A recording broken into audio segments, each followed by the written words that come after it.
I want to start off with this quote that research is something that everyone can do and everyone ought to do. It's simply collecting information and thinking about it systematically.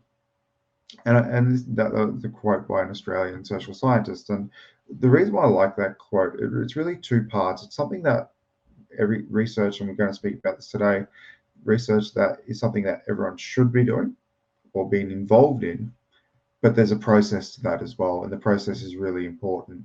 So it's about combining the willingness of people to get involved in research, matching that with the process. Just to recap on what research is, and I do go into detail in this in the first webinar, is that research is a systemic investigation or an investigation to increase knowledge. And research involves identifying a hypothesis. So the first part of research is understanding what the challenge is and trying to develop an understanding to answer the challenge once it's converted to a question.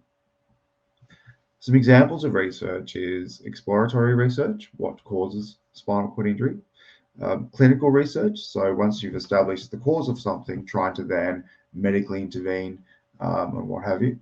Social research, so looking at things like employment, looking at things like access, so what is the social aspect? And then psychological research, so what is the mental impact of living with an SCI? So I really do elaborate on these in the first webinar, but it's really just a review today. Something that we are going to spend some time focusing on today is the research cycle.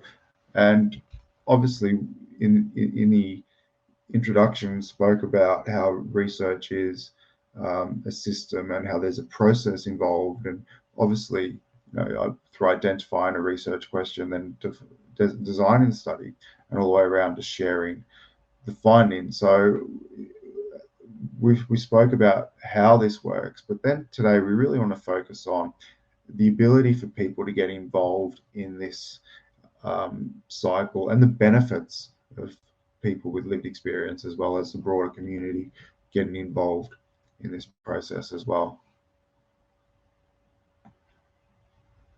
So it's about thinking about what the power of research, so the why should I be involved in research?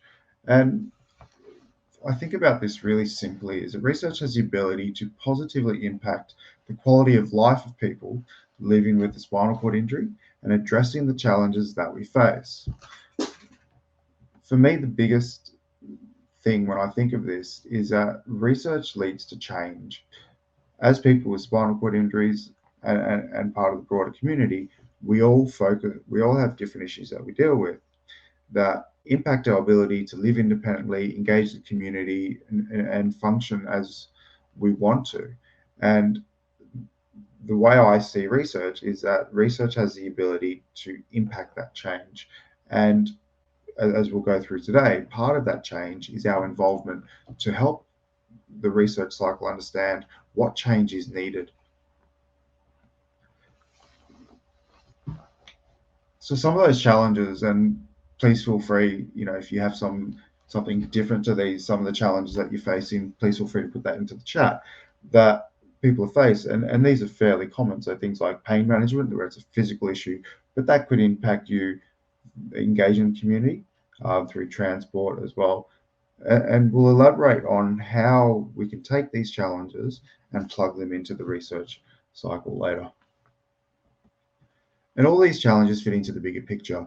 So the way research has to be seen is every little question, every little piece that's answered, it falls into the bigger picture. So this is every unanswered research question, and something that you might be dealing with in your own life that we can convert into a research question.